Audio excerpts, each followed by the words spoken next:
आप देख रहे हैं एनएस मीडिया में हूं आपके साथ चैनल हेड विकास कुमार।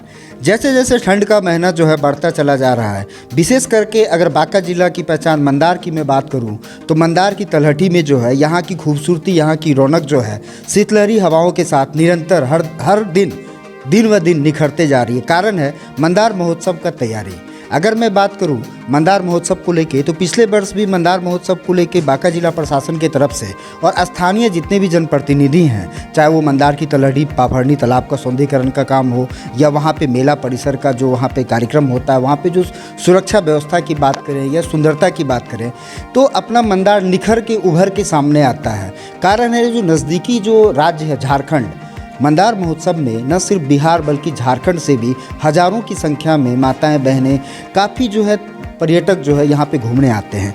इसी कड़ी में मंदार का जो अपना पापड़नी तालाब है और पापड़नी का जो सरोवर है, वहाँ पे एक दिवसीय भव्य मेला का आयोजन होता है। उस मेला के जो कमेटी के जो अध्यक्ष है, जो हर साल निरंतर जो है अपना जो कॉन्ट्रैक्ट निकलता है, जो टेंडर निकलता है, उसकी जो प्रक्रिया है उसके प्रतिनिधि हैं, उनके संवेदक हैं। बांका भागलपुर एमएलसी जो विजय कुमार सिंह जी हैं, उनके जिला प्रतिनिधि हैं। साथ ही साथ सबलपुर पंचायत के मुखिया मान सिंह जी हैं। आज सुबह हम जब मंदार की तलहटी में पहुंचे जायज़ा लेने के लिए तो इनसे मुलाकात हुई। तो आइए जानते हैं कि इस बार का पापड़नी सरोवर के पास जो मेला लगने जा रहा है, उसके अलावा जो मंदार महोत्सव है, कितनी तैयारियाँ। सर्वप्रथम सर एनएस मीडिया में आपका स्वागत है। इस बार का मंदार महोत्सव कितना भव्य होने जा रहा है और आप लोगों की तरफ से कितना तैयारी हो रहा है? देखिए, लगातार प्रशासन इस पर कड़ी नज़र बनाए हुए है और मुस्तैदी से इस मेले का आयोजन किया जा रहा है। हर वर्ष किया जाता है, ये कोई नया नहीं है।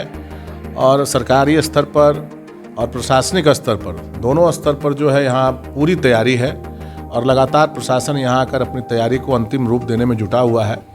और चूँकि इस मेले का संवेदक पिछले 10-15 साल से मैं हूँ, तो मैं भी इस पर पूरा ध्यान देता हूँ, पूरा फोकस रखता हूँ कि कहीं कोई दुर्घटना नहीं हो, किसी तरह की कोई समस्या नहीं हो और लोगों को कोई परेशानी नहीं हो। इसके लिए हम लोग प्रशासन को भी अपने टिप्स देते रहते हैं और प्रशासन का मदद हम लोगों को हमेशा प्राप्त हुआ है और लगातार प्राप्त होता रहा है। और चूँकि ये मेला एक तरह से बहुत भव्य मेला लगता है, और मैं आपको बता दूँ विकास जी कि ये मेला जो है 10 जनवरी से शुरू हो जाता है। और ये मेनली क्या है कि यहाँ झारखंड, बिहार और इसके इर्द गिर्द काफ़ी दूर दूर से संथाल लोग आते हैं। ये मेनली संथाल का पूरा मेला है और एक तरह से जो संथाल का जो आगमन होता है वो 10 तारीख से शुरू हो जाता है और काफ़ी बड़ा मेला लगता है। और लगभग ये समझिए कि 4-5 दिन का मेला लगता है और 4-5 दिन में जो यहाँ की जो भव्यता है मंदार की और ख़ास की इसकी खूबसूरती को ये लोग जो आते हैं उसमें 4 चांद लगा जाते हैं। और विशेष करके सफ़ा धर्म का भी कुछ कार्यक्रम होता है। इसी सफ़ा धर्म का जो कार्यक्रम होता है उसके विषय में आप हमारे एनएस मीडिया के दर्शकों को बताना चाहेंगे कि वो क्या होता है इनका कार्यक्रम? देखिए, सफ़ा धर्म के जो संयोजक हैं और सफ़ा धर्म के जो दूर दूर से जो लोग जो उसको आस्था के रूप में जो मानते हैं, उसके धर्म गुरु का यहाँ आगमन होता है और एक तरह से उन लोगों का आयोजन यहाँ पर भक्ति संगीत का और तरह तरह का आयोजन होता है। और सफ़ा धर्म का आप देखिए कि पापड़नी में एक बड़ा भव्य सा सरकार ने बनाया है और उसी के आधार पर ये लोग आते हैं। रहने की व्यवस्था सारी प्रशासन करती है और ये लोग जो सफ़ा धर्मी लोग जो हैं उनके धर्म गुरु यहाँ आते हैं और ये लोग अपना पूजा पाठ, और सबसे बड़ी खूबी है कि जिस ठंड में हम लोग निकलना मुश्किल हो जाता है, उस ठंड में ये लोग रात भर ठंड में खड़े रहकर अपने गुरु की पूजा करते हैं। ये बड़ा माहौल है और ये बड़ा मतलब आस्था का विषय है, क्योंकि आप देखिए कि 10-12 तारीख जनवरी में कितनी कड़ाके की ठंड रहती है, लोगों को निकलना मुश्किल हो जाता है। उस ठंड में ये लोग सिर्फ अपना एक गमछा पहनकर पानी में मंदार के सरोवर में खड़े होकर ये लोग पूजा करते हैं। मतलब बहुत ही अलौकिक और बहुत ही अद्भुत दृश्य होता है। मैं कोशिश करूंगा हमारे एनएस मीडिया के जितने दर्शक हैं मैं उनके सामने दूं। सर, इसमें एक चीज़ मैं जानकारी चाहूँगा कि चूँकि जो अपना लक्ष्मी नारायण जी का मंदिर है, वो जो सरोवर है, बहुत खूबसूरत सा सरोवर है, उसका साफ सफाई या उसकी पानी की जो गंदगी है वो कहीं ना कहीं लोगों के बीच गलत संवाद को देके जाती है। एक तरफ मंदार की खूबसूरती है, लेकिन तलहटी की अगर बात करूँ, लक्ष्मी नारायण मंदिर के नीचे में पानी का थोड़ा सा, उसको लेके जिला प्रशासन बांका और आप लोग, चूँकि वहाँ पे आप लोग पुराने कार्यकर्ता के रूप में हैं, तो कोऑर्डिनेशन स्थापित करके उसके साफ सफाई के लिए कभी कुछ प्लान बना है?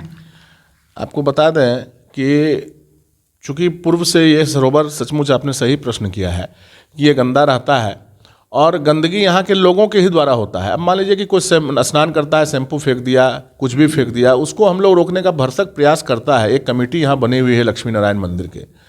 लेकिन दुर्भाग्य है कि मैं इस पर टिप्पणी नहीं करना चाहता हूँ, लेकिन एक टिप्पणी मैं जरूर करूँगा कि कमेटी में वैसे लोगों को स्थान दिया गया है जिसको मंदार से कोई मतलब नहीं है। हम लोगों का पूरा धरोहर है, हम लोगों के किसी परिवार के सदस्य या इस कोऑर्डिनेट का कोई भी आदमी उस कमेटी में नहीं है। ये मेरा पहला मतलब आप कहिए कि शिकायत है या जो भी कहिए उसको आप मानिए। दूसरी बात है कि उसके सरोवर के लिए हमारे तत्कालीन जो अभी लघु जल संसाधन के मंत्री हैं श्री जयंत राज जी ने उसका पूरा प्लान बना लिया है और उसका टेंडर भी निकल गया है। मैं आपको बता देता हूँ कि पापरनी सरोवर का टेंडर लघु जल संसाधन से निकल चुका है और हमको लगता है कि संवेदक अब मेले के कारण ही इस काम को नहीं कर रहे हैं, लेकिन मेला जैसे ही ख़त्म होगा इसका पूरा आउटलेट सिस्टम बना हुआ है, बनाने का उसका टेंडर हो गया है, टेंडर प्रक्रिया भी फाइनल हो चुका है और जिसको टेंडर मिलना था वो टेंडर मिल भी चुका है।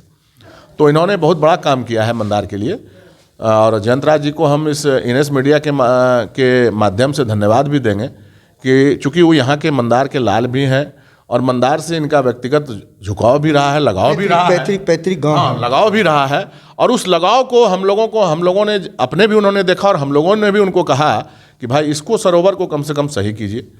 और ये सरोवर है और सरोवर को उन्होंने तत्काल तुरंत बुला के इंजीनियर को और उसका पूरा बायोडाटा इसे बनवा लिया है, टेंडर हो गए, प्रक्रिया भी होगा, बहुत जल्द आपको सरोवर साफ और स्वच्छ दिखाई देगा। आपके मान सिंह जी, चूँकि आपका बचपन, आपका पैतृक गांव है, आप बचपन से मंदार को फलते फूलते खिलते देख रहे हैं, दिन ब दिन आपके नज़र में और लोगों की नज़र में आप देखते हैं दिन ब दिन मंदार की खूबसूरती और भी निखरते जा रही है।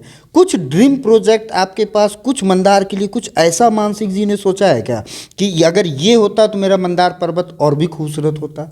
कुछ कल्पना, कभी कुछ आपने ऐसा सोचा है? निश्चित रूप से सरकार उस पर बहुत सारी काम कर रही है और सरकार के दिशा निर्देश पर अभी देखिए कि एक टेंडर हुआ है और उस टेंडर में सरकार लगातार उसको प्रयास कर रही है बढ़ाने के लिए। और इस आपके मीडिया के चैनल से हम धन्यवाद देंगे हमारे माननीय मुखिया नीतीश कुमार जी को कि उनके प्रयास से मंदार लगातार निखर रहा है। और माननीय मुख्यमंत्री जी ने जिस प्रकार से मंदार पर ध्यान दिया है, आप देखिए किसी भी मुख्यमंत्री ने इस तरह का ध्यान मंदार पर नहीं दिया था, लगातार वो आए भी।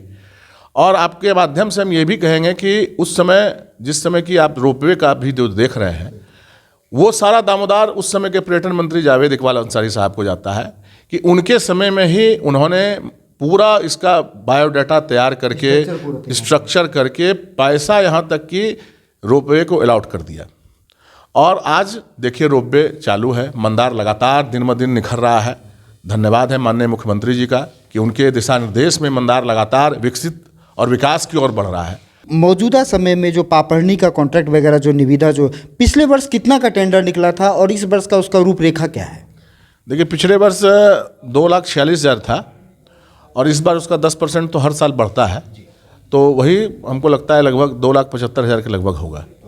और विशेष रूप से तैयारी सुरक्षा के दृष्टिकोण से या इस बार वहाँ पे क्या क्या मतलब आपकी तरफ से यूनिक होने जा रहा है, कुछ नया कुछ करने जा रहे हैं इस बार? जिलाधिकारी महोदय और आरक्षी अधीक्षक महोदय दोनों को, आदरणीय सत्यप्रकाश जी को और अंशुल कुमार साहब को, दोनों को धन्यवाद देंगे कि उनके प्रयास से मंदार में कुछ नया इस बार होगा। ये हम लोगों को भी पूरा ये है, विश्वास है। और हम लोगों ने जिस समय मंदार की बैठक हुई थी उस समय भी हम लोगों ने कहा था कि एक गज़ल गायक हैं हमारे यहाँ बगल के, उनको मंदार में लाया जाए। तो डीएम साहब, एसपी साहब ने इस पर पूरा कहा भी है कि निश्चित रूप से वो आएंगे। और हम लोगों का प्रयास यही रहता है कि पहला प्रयास रहता है कि दुर्घटना किसी तरह की नहीं घटे। पहला प्रयास यही है कि कोई भी दुर्घटना नहीं घटे, उसके लिए हम लोग पूरा मुस्तैद रहते हैं। 24 घंटा हम लोग जो है मतलब समझ लीजिए कि 10 तारीख से लेकर 15 तारीख तक कोई ऐसा दिन नहीं रहता है जिस दिन कि हम लोग अलर्ट मोड में नहीं रहते हैं, क्योंकि वो पूरा प्रशासनिक दृष्टिकोण से वो मेला जो है प्रशासन का तो है ही, लेकिन स्थानीय जब तक आपके साथ नहीं रहेंगे तो वो निश्चित रूप से एक दुर्भाग्यपूर्ण कहा जाएगा और किसी तरह का कोई घटना घट जाती है। उसके लिए हम लोग रहते हैं। और हम लोगों का नया क्या है कि हम लोग नया कुछ ना कुछ ला रहे हैं। पहले पापरनी में आप देखते होंगे कि ये झूला उला नहीं लगता था, लेकिन अब झूला उला का भी हम लोग पूरा प्रयास यहाँ कर रहे हैं। और फिर 2-3 साल से देखिएगा आप झूला उला भी लग रहा है, सारा चीज़ लग रहा है, मतलब सारा पूरा सिस्टम को आगे बढ़ाने का हम लोग काम कर रहे हैं और प्रशासन इसमें पूरी मदद भी कर रहा है। ये हमारे साथ थे मान सिंह जी, साथ में एमएलसी के जो है भागलपुर बांका के प्रतिनिधि। जुड़े रहिएगा आप हमारे साथ। आप देख रहे थे ईएनएस मीडिया। बहुत बहुत धन्यवाद।